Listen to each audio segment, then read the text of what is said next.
السلام علیکم. میں افیرہ عالیہ اردو لورز میں خوش آمدید. میں لا رہی ہوں اپنے اگلے پڑاؤ میں آپ لوگوں کے لیے کچھ نیا، کچھ خاص. لہٰذا انتظار کیجیے، انتظار میں ہی لطف ہے. آج ہم نمرہ احمد کے ناول پارس کی قسط نمبر 11 سنیں گے. چلے آئیں. سوئمنگ پول کا نیلا پانی سنہری دھوپ میں چمک رہا تھا. دور سے پتہ نہیں چلتا تھا کہ پانی جمع ہوا ہے یا پگھلا ہوا. شاید برف کے ٹکڑے اندر تیر رہے تھے. ہوٹل کے بلاکس کی چھتیں، گزرگاہوں کے اطراف، لان کی گھاس غرض کے ہر جگہ برف کی تہہ تھی.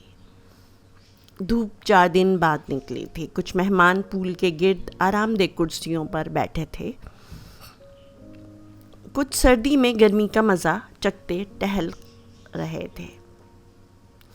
ایسے میں ایک سادہ شلوار قمیص پہنے، ڈھیلا جوڑا بنائے، سلور بالیوں والی لڑکی اپنا بیگ اٹھائے اندر سے باہر آتی دکھائی دی.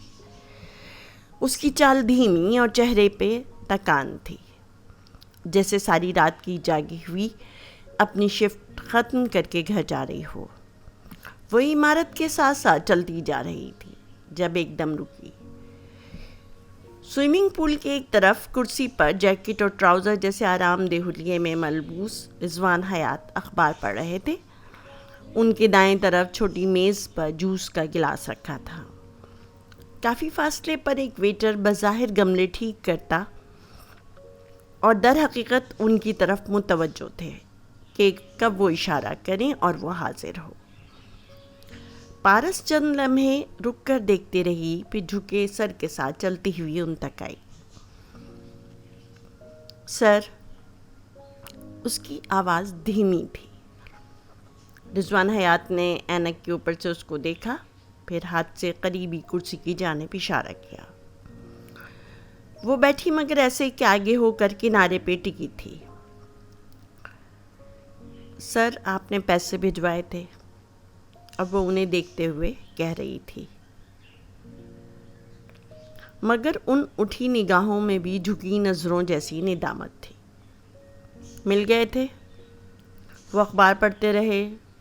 قلموں کے سفید بال، آنکھوں کا دھیما تاثر معمولی نقوش کے حامل تھے، مگر پھر بھی گریسفل تھے، بہت گریسفل شخصیت کے حامل. جی. پارس نے ہمت مجتمع کی. آپ نے وہ کیوں بھجوائے سر؟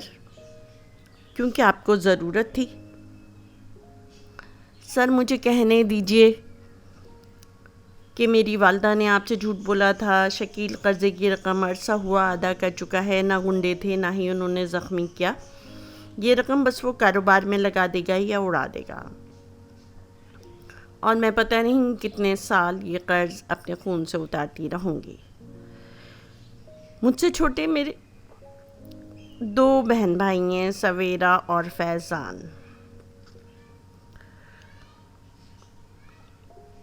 وہ روندھی ہوئی آواز میں انکشاف کر ہی رہی تھی کہ رضوان حیات نے اس کی بات کاٹتے ہوئے کہا.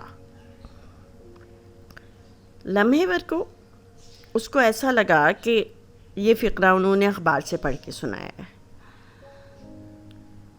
اگر آپ ان دونوں سے رضوان حیات کے بارے میں پوچھیں تو وہ کہیں گے ہمارے بھائی جی ایک مہربان، نرم دل، سچے، جلد اعتبار کرنے والے اور ایک احمق آدمی ہیں. وہ درست ہیں، میں مہربان بھی ہوں، نرم دل بھی، سچا بھی، جلد اعتبار کرنے والا بھی، مگر جملہ ادھورا چھوڑ کے انہوں نے اخبار لپیٹ کر پارس کو دیکھا. ذرا سا مسکرائے. مگر میں احمق نہیں ہوں اور نہ ہی کبھی تھا. پارس بس انہیں دیکھتی رہی، چپ، الجھی ہوئی سی. میں کسی کو 5,000 دینے سے پہلے بھی تحقیق کرتا ہوں، پھر چاہے 5 لاکھ ہوں یا 5 کروڑ. میں کسی کی زبان پہ اعتبار کر کے انہیں تھما دیتا ہوں. کیا لگتا ہے آپ کو؟ آپ کے میرے آفس سے نکلتے ہی میں نے آپ کے سارے خاندان کو، سوتیلی ماں، سوتیلے بھائی بلکہ سوتیلی ماں کے بیٹے کو، اس کا جیل ریکارڈ، غیر قانونی دبئی جانا، سب کچھ نہیں کھنگالا ہوگا؟ میں سب جانتا ہوں مس پارس، وہ مسکرا رہے تھے، فاتحانہ انداز میں نہیں بلکہ نرمی اور سادگی سے۔ وہ ضرورت تھی، آپ کو ضرورت نہیں، لگژری تھی۔ وہ اس قرض کو میں لمبے عرصے تک بعد تک بلکہ اتار سکوں کہ ہر ماہ تنخواہ سے ایک بھاری کٹوتی، پھر لامحدود مدت کے لیے مجھے یہاں کام کرنا پڑے گا باؤنڈ ہو کر۔ میں تو سیونگ بھی نہیں کر پاؤں گی سر۔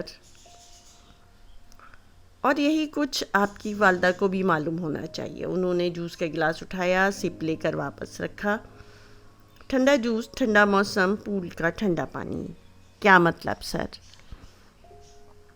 میں نے وہ قرض آپ کو ذاتی طور پہ دیا ہے، ہوٹل کی طرف سے نہیں۔ آپ کی تنخواہ سے وہ ادا نہیں ہوگا۔ 10 سال بعد آپ وہ مجھے یکمشت ادا کریں گی، مگر تب تک آپ اپنی والدہ کو یہ تاثر دے سکتی ہیں کہ اس کی ادائیگی آپ کی تنخواہ سے ہو رہی ہے۔ یوں آپ اپنی ذاتی سیونگ بھی کر سکیں گی۔ وہ آپ کو مزید کسی جگہ سے قرض لینے پہ مجبور نہیں کر سکیں گی۔ پارس، اگر میں آپ کو قرض نہیں دیتا تو وہ آپ کو کہیں اور لے جاتی، تب آپ کیا کرتی؟ وہ خاموش ہو گئی۔ سب سمجھ میں آ گیا سوائے ایک بات کے، مگر آپ میرے اوپر یہ احسان کیوں کر رہے ہیں؟ رضوان حیات نے اب روج کا گلاسز اتار کے سائڈ ٹیبل پر اخبار کے ساتھ رکھے اور سنجیدگی سے اسے دیکھا۔ اس روز لابی میں آپ نے کہا تھا کہ لوگ ہمیں استعمال کرتے ہیں، ہم اپنا دل بھی تو دھو لیتے ہیں۔ مجھے آپ کی وہ بات اچھی لگی، میں خود اس کو اس بات سے ریلیٹ کر سکتا ہوں۔ نیور۔ پارس نے بے یقینی سے نفی میں گردن ہلائی۔ آپ کو کوئی استعمال نہیں کر سکتا، کبھی نہیں۔ وہ حیرانی سے ہنسے، بلا شبہ وہ ہنستے ہوئے اچھے لگ رہے تھے۔ میں تو ہر روز ایکسپلائٹ ہوتا ہوں، اس میں اتنی بے یقینی والی کون سی بات ہے؟ مگر پھر آپ مجھے ایکسپلائٹ ہونے سے کیوں بچانا چاہتے ہیں؟ اسے دکھ ہوا یا غصہ چڑھا، وہ فیصلہ نہیں کر پائی۔ مس پارس، میں اپنی زندگی گزار چکا ہوں، آپ کو بھی گزارنی ہے۔ میرا خیال ہے سر، انسان تب تک اپنی زندگی نہیں گزار چکا ہوتا جب تک اس کی نماز جنازہ پڑھائی جا رہی ہو۔ میری زندگی بھی اتنی ہی پڑی ہوئی ہے جتنی آپ کی۔ پارس نے نفی میں سر ہلا کے جواب دیا۔ وہ مسکرا کر سمجھنے والے انداز میں سر ہلاتے رہے، بولے کچھ نہیں۔ مگر میں نہیں مان سکتی آپ جیسے ذہین اور مضبوط آدمی کو کوئی ایکسپلائٹ کر سکتا ہے۔ ہم جتنے مضبوط ہو جائیں پارس، رشتے ہماری سب سے بڑی کمزوری ہوتے ہیں۔ ہم نہ ان سے بھاگ سکتے ہیں، نہ بھاگنا چاہتے ہیں۔ میں خود کو انہیں ایکسپلائٹ کرنے دیتا ہوں، یہ دیکھنے کے لیے کہ میری آخری حد کیا ہے، اور یہ بھی دیکھنے کے لیے کہ ان کی آخری حد کیا ہے۔ وہ بس انہیں دیکھے چلی گئی، سارے الفاظ جیسے کھو گئے تھے۔ اسے ایک آدمی نے ایک عجیب وقار اور تمکنت کے ساتھ اس کی باتوں کا جواب دیا تھا۔ اس کی باتوں میں سحر تھا، وہ جیسے کھونے لگی۔ اور 10 سال بعد ادائیگی سر؟ مجھے تو اس بات کا کوئی چانس نہیں لگتا کہ 10 سال بعد ہم دوبارہ ایک دوسرے کو ڈھونڈ پائیں گے۔ And that's the whole idea, وہ مسکرا کر کہتے ہوئے اٹھ کھڑے ہوئے۔ پارس نے بری طرح چونک کر انہیں دیکھا، یعنی وہ قرض لینا واپس چاہتے ہی نہیں تھے۔ وہ ان کو پکارنا چاہتی تھی مگر پکار نہیں سکی۔ رضوان حیات جیکٹ کی جیبوں میں ہاتھ ڈالے پول کے ساتھ چلتے ہوئے دور جا رہے تھے۔ وہ بس انہیں دیکھتی رہی۔ پول کا پانی سنہری روشنی میں چمکتا رہا، نیلے پتھر پر سونے کے پانی کی تہ چڑھا دی گئی ہو، بالکل اسی طرح سے خوبصورت جیسے آسمان کا عکس نیلے آئینے میں سنہری دکھ رہا ہو۔ پارس نے سر جھٹک کے فریم واپس رکھا، پھر آگے آ کر اپنے گلاسز اٹھائے اور چند قدم دروازے کی طرف بڑھی ہی تھی کہ رک گئی، یوں جیسے آنکھ کے کنارے سے اس نے کچھ دیکھا، کچھ ایسا جو اسے کھٹکا ہو۔ وہ الٹے قدموں واپس آئی، میز کی دراز کے پاس رکی۔ اوپر تلے کی 3 درازیں بند پڑی تھیں، البتہ پہلی دراز کی دراز سے ایک کاغذ جھانک رہا تھا، جسے فائل اندر ڈالتے ہوئے اس کا کنارہ پھنس گیا ہو۔ پارس نے دراز کو باہر کھینچا، وہ کھل گئی۔ اوپر والی فائل اس نے ٹھیک سے اندر کی، دراز واپس بند کی، پھر نچلی درازیں دیکھیں، وہ لاک تھیں۔ وہ وہیں کرسی پر بیٹھ گئی، آنکھوں میں تشویش اتر آئی۔ میں نے خود یہ دراز لاک کی تھی، کس نے کھولی؟ خود سے بڑبڑائی۔ پھر بے اختیار سر اٹھا کر کوریڈور کو دیکھا، وہ اب خالی تھا، فائز کب کا جا چکا تھا۔ پارس نے تیزی سے ریسیور اٹھایا، ایک نمبر ملایا، پھر آپریٹر سے کسی خواجہ طارق سے بات کرنے کی درخواست کی۔ تقریباً 5 منٹ بعد وہ ان سے ہم کلام تھی۔ خواجہ صاحب، مسز پارس رضوان حیات بات کر رہی ہوں۔ جی مسز پارس، کیسی ہیں آپ؟ کہیے میں آپ کے لیے کیا کر سکتا ہوں؟ مجھے فائز حسن کے بارے میں معلومات لینی تھی۔ وہ پہلے آپ کی یعنی لاہور والی برانچ میں کام کرتے تھے، اب میرے فائنینشیل ایڈوائزر ہیں۔ وہ بات کرتے ہوئے مضطرب سی بالی پر انگلی پھیر رہی تھی۔ جی پوچھیں، کیا آپ ان سے واقف ہیں؟ کس قسم کے انسان ہیں فائز صاحب؟ جی میں انہیں جانتا ہوں، میرے انڈر کام کرتے تھے، بہت شریف و دیانتدار ہیں، محنتی بھی ہیں۔ ان کے گھر میں ان کے علاوہ کمانے والا کوئی نہیں ہے۔ ان کی بہنیں، وہ چند منٹ اور سنتی رہی، اس کے چہرے پہ اطمینان اترنے لگا۔ پھر بھی پیشانی کا ایک بل وہیں تھا، کچھ تھا جو اس کو کھٹک رہا تھا۔ آپ کو لگتا ہے فائز صاحب اپنے پرانے باس کے لیے اپنے نئے باس کی جاسوسی کرنے کے اہل ہیں؟ اس نے فیضان اور پارس کو کوڈ ورڈ میں کہا۔ نہیں، ہرگز نہیں۔ اور میں یقین کر لوں خواجہ صاحب، جو آپ کہہ رہے ہیں وہ اپنے مکمل ایمان کے ساتھ کہہ رہے ہیں؟ اور یہ سب آپ کو فیضان صاحب نے کہنے کو نہیں کہا؟ خواجہ صاحب بری طرح چونکے، گڑبڑائے، مگر اپنی آواز کو انہوں نے ہموار رکھا۔ رضوان صاحب مجھ پہ اعتبار کرتے تھے، آپ بھی کر سکتے ہیں۔ اس بات پر پارس کی پیشانی کا آخری بل بھی غائب ہو گیا۔ وہ ایک دم پرسکون سی ہو گئی۔ اس نے سمجھ کر سر ہلایا اور فون بند کر دیا۔ اس نے دراز کو دیکھا، پھر اپنی چابی نکال کر اس کو لاک کیا۔ میں بھی پیرانوائڈ ہوتی جا رہی ہوں، خود لاک کرنا بھول گئی، دوسروں پہ شک کرنے لگی ہوں۔ خود کو خفا سے انداز میں مخاطب کر کے وہ اٹھ کھڑی ہوئی۔ کمرے میں مدھم روشنی تھی، لیپ ٹاپ کی اسکرین کی روشنی جو فیضان کے چہرے کو چمکا رہی تھی۔ وہ توجہ اور دھیان سے اسکرین پر سے کچھ پڑھ رہا تھا، اور وقفے وقفے سے سر ہلاتا جیسے سمجھ میں آ رہی ہو۔ پھر اس نے چند بٹن دبائے اور پرنٹر سے آوازیں آئیں۔ زوں زوں کی آواز کے ساتھ چند کاغذ پرنٹ ہو کر نکلے۔ اس نے ایک کے بعد دیگرے ان کو پھر سے پڑھا۔ ایک تلخ مسکراہٹ اس کے لبوں کو چھو گئی۔ اس نے فون اٹھایا اور ایک نمبر ملایا۔ سویرا آپا، آپ ٹھیک تھیں؟ تنویر بھائی کہیں نہ کہیں ملوث ہیں، وہ ان کاغذات کو پڑھتا ہوا کہہ رہا تھا۔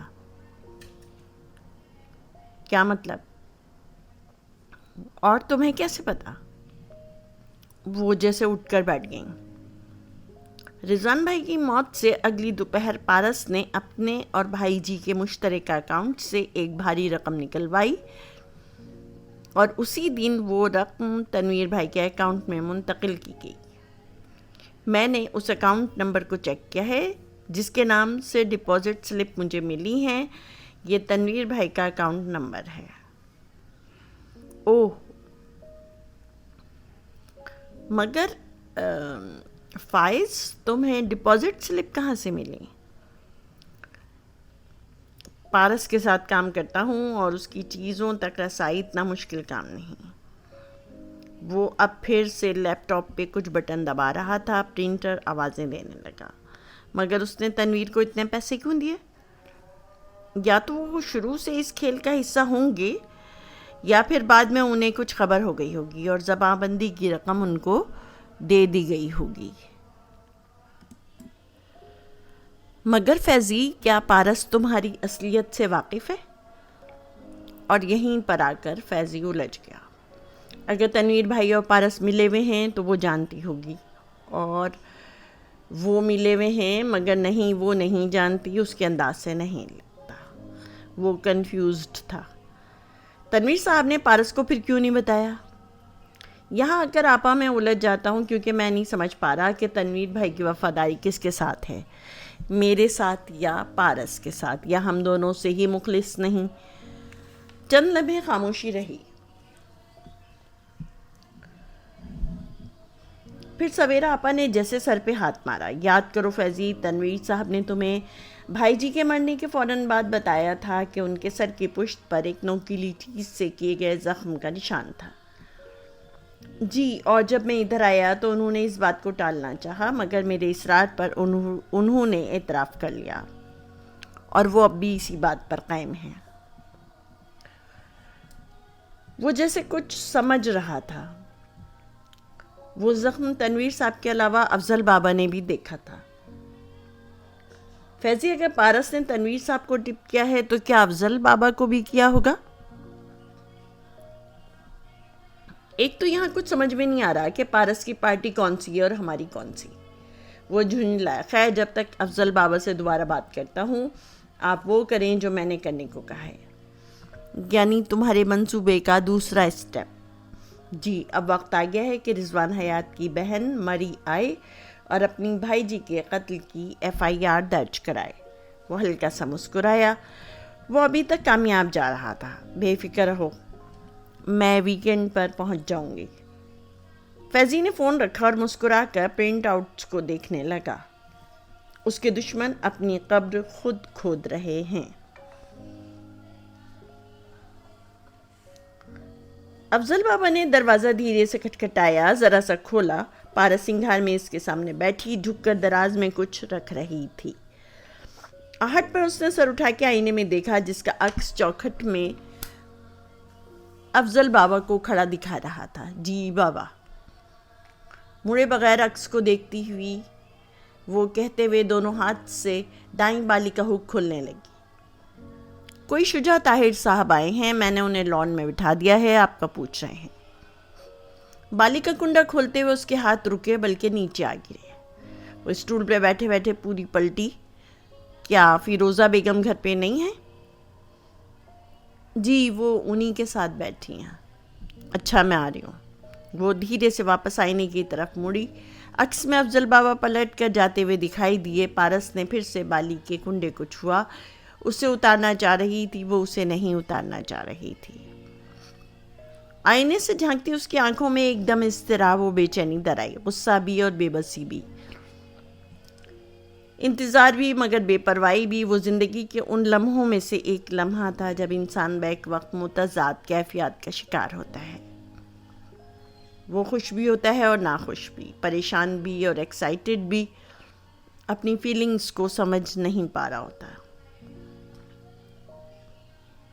اس نے آئینے میں دیکھتے ہوئے شعوری طور پہ انمٹ کہانیوں کی تلاش کی، جیسے جادوگر بچوں کے انگوٹھوں پر زعفران کی روشنائی لگا کر انہیں جن بلانے کا حکم دیتے ہیں۔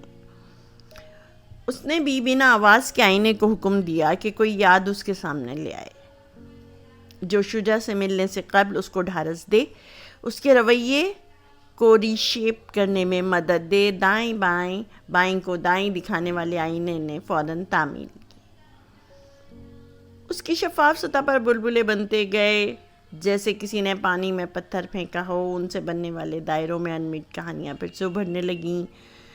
وہ فون کا ریسیور کان سے لگائے کھڑی تھی۔ 16-17 برس کی لڑکی جس کے چہرے پہ ہی جان و خوف تھا، اس کی بالیاں کانوں میں نہیں تھیں۔ وہ نگاہیں بار بار کھڑکی سے باہر دیکھتی کہ کہیں کوئی آ نہ جائے۔ تم میرے خط کا جواب کیوں نہیں دیتی؟ دوسری جانب کوئی شکوہ کر رہا تھا۔ لڑکی کا ضبط جواب دینے لگا۔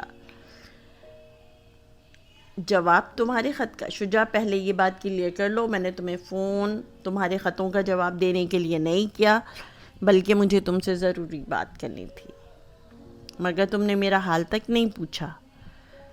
پارس نے بے چینی سے کھڑکی سے باہر دیکھا۔ بیرونی برآمدہ سنسان تھا اور دروازہ اندر سے بند۔ نہ جانے کب وہ دھڑ دھڑانے لگے۔ شجاع تم مجھے کیوں خط لکھتے ہو؟ کیونکہ مجھے تم سے محبت ہے۔ باہر جا کے وہ نڈر ہو گیا تھا اور شاید بے باک بھی۔ لڑکی کے ماتھے پر پسینہ آنے لگا۔ شجاع پلیز، میں نے تمہیں کہا تھا مجھے خط مت لکھنا، اور تم پھر مجھے خط لکھنے لگ گئے ہو۔ میرا دل چاہتا ہے تم سے بات کرنے کو، تمہیں صرف اپنے دل کی پرواہ ہے، میری عزت کا کوئی خیال نہیں۔ تمہارا خط ملنے کے بعد چچی اور تمہاری بہنیں مجھے کیسی باتیں سناتی ہیں، امی اور شکیل میرا کیا حال کرتے ہیں، تمہیں کوئی احساس ہے یا نہیں؟ تم لوگوں کی باتوں کی پرواہ کیوں کرتی ہو؟ تم بس بات ادھوری رہی، میں لمبی بات نہیں کر سکتی، اور میری بات آئندہ، آخری بات سن لو، آئندہ مجھے خط مت لکھنا، کسی صورت بھی نہیں، سنا تم نے؟ اس نے فون رکھ دیا۔ دل دھڑ دھڑ دھڑ دھڑ کر رہا تھا۔ پلٹ کر اس نے گھڑی کو دیکھا، 2-2.5 منٹ کی کال تھی۔ بل میں کیا پتہ چلے گا کون سا؟ امی بل چیک کرتی تھی، اس نے خود کو مطمئن کرنا چاہا۔ پانی کی سطح پر بنتے دائرے غائب ہونے لگے۔ پارس نے بالی کا کنڈا بند کر دیا اور اٹھ کھڑی ہوئی۔ اس نے دوبارہ آئینے کی طرف دیکھا، اسے لگا کہ بالیاں اتارنے کی ضرورت نہیں۔ وہ بالوں پر ذرا سا ہاتھ پھیر کر ان کو سنوارتی ہوئی باہر جانے کے لیے اٹھ کھڑی ہوئی۔ لان میں مغرب کا اندھیرا پھیل گیا تھا، دن کا سب سے زیادہ ڈپریسنگ وقت، جب وہ خوش سے انسان پر بھی قنوطیت اور اداسی چھا جاتی ہے، ایسی اداسی جس کا توڑ مکمل روشنی یا مکمل اندھیرا ہونے سے قبل ہو ہی نہیں سکتا۔ لان کی چیئر پر فیروزہ مائی ٹانگ پہ ٹانگ جمائے نخوت سے بیٹھی کریت کے شجاع سے سوال کر رہی تھی، جو جینز اور سویٹ شرٹ میں ملبوس بہت مہذب انداز میں جوابات دے رہا تھا۔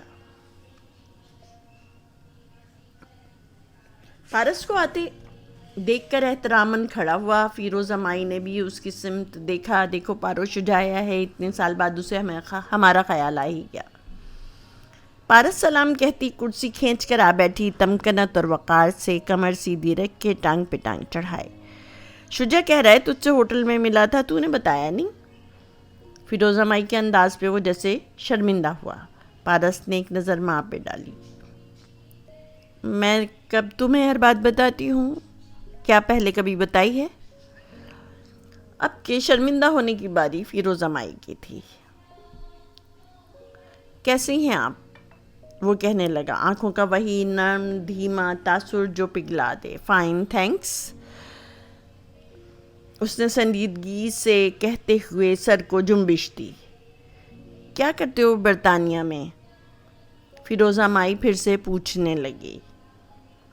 چھوٹا سا کاروبار ہے، اپنے سٹورز کی ایک چین ہے جو چند ایک شہروں میں ہے۔ بڑی ترقی کر لی تم نے، مگر تعلیم مکمل کی یا نہیں؟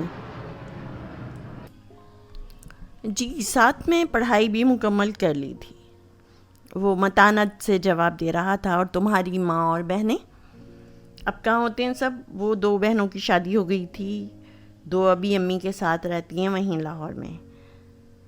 ہاں، ہم سے کبھی ملنے آتے تو ہمیں پتہ ہوتا نا۔ پیسے کی چکا چوند دیکھ کر تمہارے گھر والے تو سب کچھ بھول گئے تھے، محلہ کیا بدلا، سارے رشتے ناطے توڑ دیے، مگر خیر۔ فیروزہ مائی نے ایک فاتحانہ نگاہ بنگلے پر ڈالی۔ ہمیں بھی سونے رب نے بہت دولت دے دی ہے۔ پارس کا شوہر رضوان، اس کے ہوٹلز کا تو تمہیں علم ہی ہوگا۔ جی،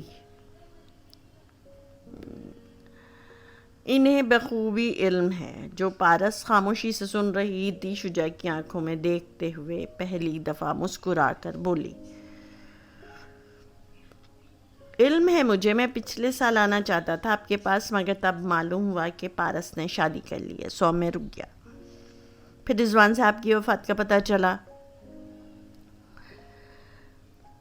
پارس کے چہرے پہ تکلیف اور اذیت ابھری. وہ کہہ رہا تھا میں نے سوچا وہ عدت ختم کر لے تو مل لوں گا. اب عدت ختم ہونے کے بعد اس مہینے سے جیسے ہی پارس نے سب سے ملنا شروع کیا ہوٹل جانے لگی. میں بھی چلایا. ہاں اسی وقت کا انتظار تھا مجھے. رضوان کی ڈیتھ کے 6 مہینے میں نے گھر سے باہر نکلنا شروع کیا تھا. جانتی تھی بہت سے لوگ اب ملنے چلے آئیں گے. وہ مسکرا کے بولی جیسے مسلسل شجاع کو جانچ رہی ہو. اس کے بہن بھائی تو آئے ہی نہیں. فیروزہ مائی کو بے موقع بے محل بات یاد آئی. آئیں گے ضرور آئیں گے. 6 ماہ سے انتظار کر رہی ہوں. وہ سر کے بل آئیں گے امی. وہ دھیرے سے بولی. اس کے چہرے پہ مسکراہٹ تھی, عجیب سی مسکراہٹ جو پارس کا خاصہ نہیں تھی. فیروزہ مائی کا فون آ گیا. وہ اٹھ کر چلی گئی. پارس اور شجاع تنہا تھے. پھر مغرب کا نیلا اندھیرا. کیسے آدمی تھے رضوان صاحب؟ وہ ازراہ تذکرہ پوچھنے لگا. بہت اچھے. پارس کی مسکراہٹ پھیکی پڑی. ڈیتھ کیسی ہوئی ان کی؟ اس کے چہرے پہ سایہ لہرایا. آنکھوں میں چبھن اتری. وہ سیڑھیوں سے گر گئے تھے. اس نے اب کے بعد 2 حصوں میں فقرہ مکمل کیا. یہ فقرہ وہ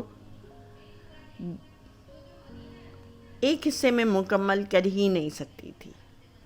آگے کا کیا سوچا ہے تم نے؟ ہوٹل سنبھالوں گی, رضوان کو یاد کروں گی ساری عمر اور بس.